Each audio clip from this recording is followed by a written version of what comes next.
సరే ఏం చెప్తారు? ఆ, అందరికీ నమస్కారం. ముందుగా తెలంగాణ రాష్ట్రం వచ్చింది, సిద్ధించింది ఒక్కరి వల్ల కాదు. అవును. 1969-48 నుంచి మొదలు పెడితే 2014 వరకు అందరూ కలిసి కొట్లాడి తెచ్చిన తెలంగాణ కాదు తప్పితే ఒక్కరు తోటి వచ్చిన తెలంగాణ కాదు. అటు కాంగ్రెస్ పార్టీ కానీ, బీజేపీ పార్టీ కానీ, ఇటు టిఆర్ఎస్ పార్టీ కానీ అందరు కష్టపడ్డారు.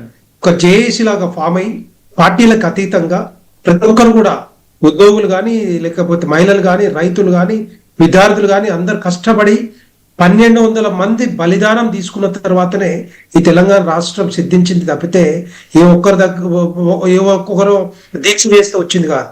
వాళ్ళు పార్టీ పరంగా చేసుకుంటారు. దీక్షా దివాస్ అంటారు, ఇంకో దివాస్ అంటారు, ఇంకో రకరకాలు చెప్పుకుంటారు. ఎందుకంటే వాళ్ళు ఈ తెలంగాణ రాష్ట్రంలో లైమ్ లైట్ లో ఉండాలి, మా టిఆర్ఎస్ పార్టీ ఇట్లనే ఉండాలి, కేసీఆర్ వల్లనే రాష్ట్రం వచ్చిందని చెప్పుకుంటారు, అది నడుస్తుంటది.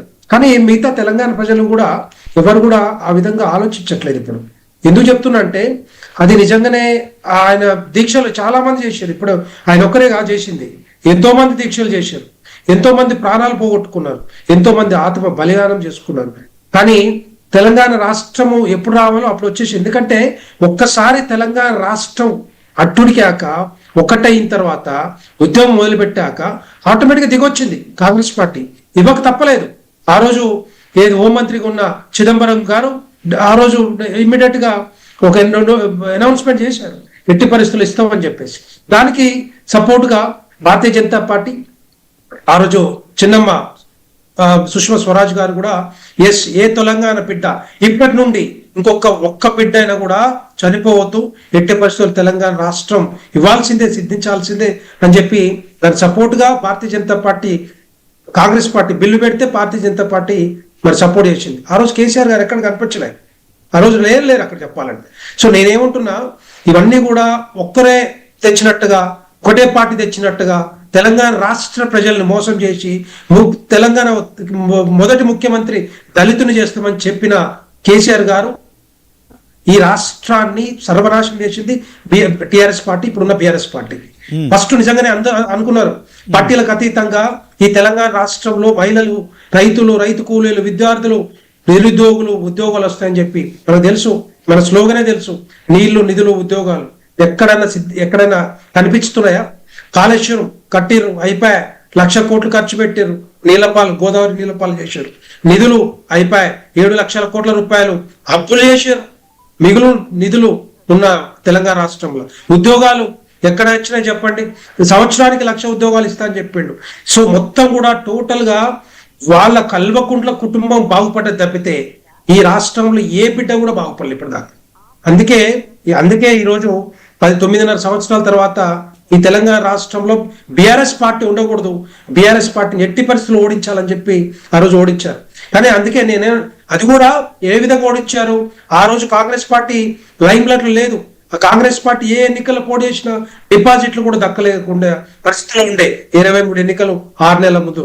కానీ భారతీయ జనతా పార్టీ ఎట్టి పరిస్థితుల్లో ఈ టిఆర్ఎస్ పార్టీని గద్దెదించాలి, కేసీఆర్ గద్దెదించిన తర్వాతనే ఈ తెలంగాణ రాష్ట్రం బాగుపడుతుందని చెప్పి ఆ రోజు రాష్ట్ర అధ్యక్షులు బండి సంజయ్ గారి సారథ్యంలో ఇంటింటికి పాదయాత్ర చేసుకుంటూ ప్రతి ఒక్కటి కూడా మేము తీసుకెళ్లి చెప్పినాం. కాబట్టి ఆ రోజు పూర్తిగా వ్యతిరేకత వచ్చి తెలంగాణ రాష్ట్రంలో బీఆర్ఎస్ పార్టీని కనుమరుగు చేశారు.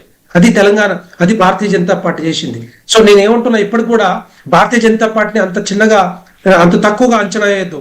మేము 2 సీట్ల నుంచి 330 సీట్లకు ఏ విధంగా అయితే ఈ భారతదేశంలో వచ్చామో, పార్లమెంట్ స్థానాలు గెలుచుకున్నామో, ఈ రోజు తెలంగాణ రాష్ట్రంలో కూడా 1-2, మాకు అంతకుముందు 2 ఉండే కానీ 8 స్థానాలు గెలుచుకున్నాం.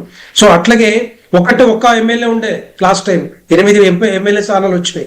రేపొద్దున తెలంగాణ రాష్ట్రంలో బీఆర్ఎస్ పార్టీని మట్టి గర్పించినట్టుగా కాంగ్రెస్ పార్టీని కూడా అదే విధంగా మట్టి గర్పించి ఈ రోజు రేపు మేము 3వ స్థానం కాదు, మొదటి స్థానంకి వస్తా ఉన్నాం. అది తప్పకుండా తెలంగాణ ప్రజలు డెఫినెట్ గా వాళ్ళ ఆశీర్వాదం, అభిమానం ఉంది.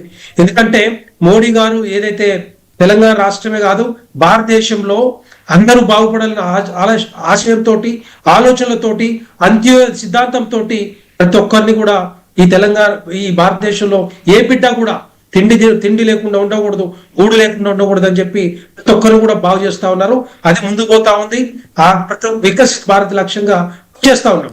సో ఇది ఏంటంటే ఎంతసేపు ఉన్నా కూడా బీఆర్ఎస్ పార్టీ ఏం చెప్పుకుంటది, మేము ఉన్నాం, ఇంకా మేము లైమ్ లైట్ లో ఉన్నాం, మాకు తెలంగాణ ప్రజల ఆశీర్వాదం అని చెప్పుకుంటారు. కానీ తెలంగాణ ప్రజలు ఊర్లో పోతే, గ్రామాల్లో పోతే ఆ విధంగా కనపట్లేదు. ఎందుకంటే 9.5 సంవత్సరాలు ఏ విధంగా అయితే మోసం చేసారో అది కళ్ళకు కట్టినట్టు కనపడతా ఉంది. ఆ సొంత కూతురు ముఖ్యమంత్రి